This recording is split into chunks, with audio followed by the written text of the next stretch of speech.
हरे कृष्णा राधे राधे। कार्तिक मातम अध्याय 11।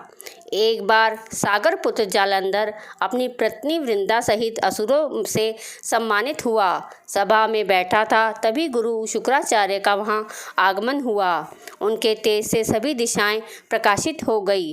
गुरु शुक्राचार्य को आता देखकर सागर पुत्र जालंधर ने असुरों सहित उठकर बड़े आदर से उन्हें प्रणाम किया। गुरु शुक्राचार्य ने उन सबको आशीर्वाद दिया। फिर जालंधर ने उन्हें एक दिव्य आसन पर बैठकर स्वयं भी आसन ग्रहण किया। फिर सागर पुत्र जालंधर ने उनसे विनम्रतापूर्वक पूछा, हे गुरुजी, आप हमें यह बताने की कृपा करें कि राहु का सर किसने काटा था।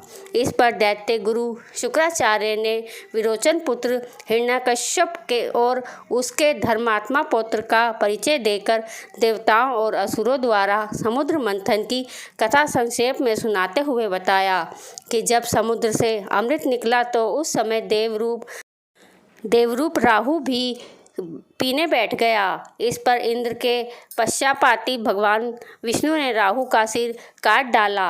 अपने गुरु के मुख से इस प्रकार के वचन सुनकर जालंधर को क्रोध की सीमा न रही। उसके नेत्र लाल हो गए। फिर उसने अपने धस्मर नामक दूत को बुलाया और उसे शुक्राचार्य द्वारा सुनाया गया वृतांत सुनाया। उसके पश्चात उसने धस्मर को आज्ञा दी कि तुम शीघ्र ही इंद्रपुरी में जाकर इंद्र को मेरी शरण में लाओ।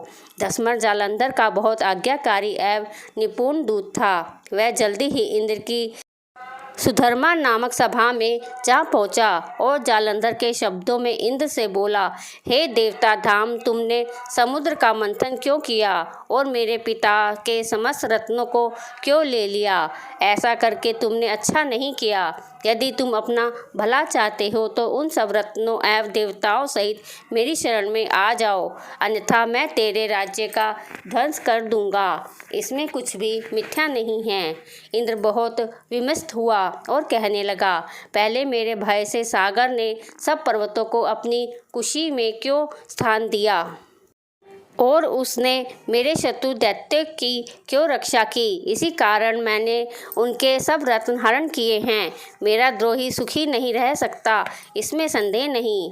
इंद्र की ऐसी बात सुनकर वह दूत शीघ्र ही जालंधर के पास आया और सब बातें कह सुनाई। उसने सुनते ही वह दैत्य मारे क्रोध के अपने होस्ट फड़फड़ाने लगा और देवताओं पर विजय प्राप्त करने के लिए उसने घोध आरंभ किया।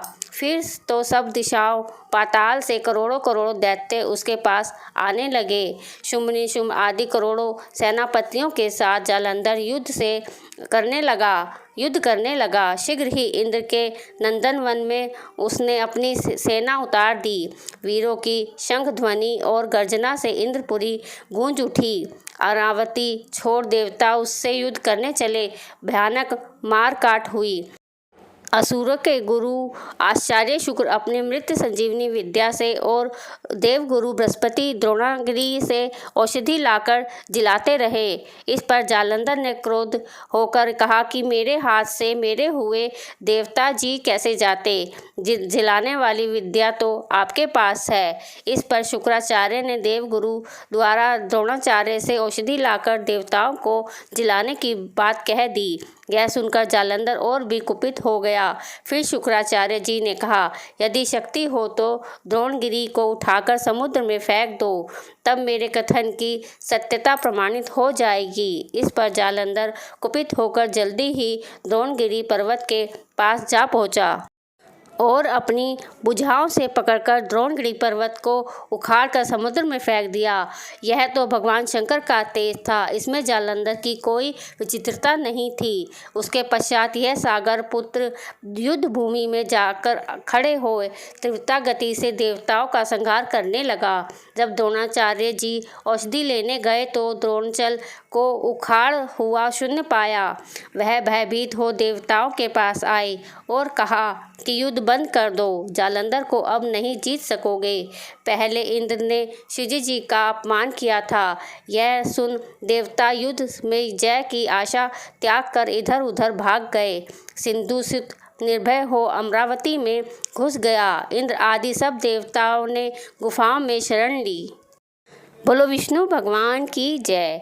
अगर आपको मेरी यह वीडियो पसंद आई हो तो वीडियो को लाइक करें, ज़्यादा से ज़्यादा वीडियो को शेयर करें और चैनल को सब्सक्राइब करना भी ना भूलें। हरे कृष्णा, राधे राधे।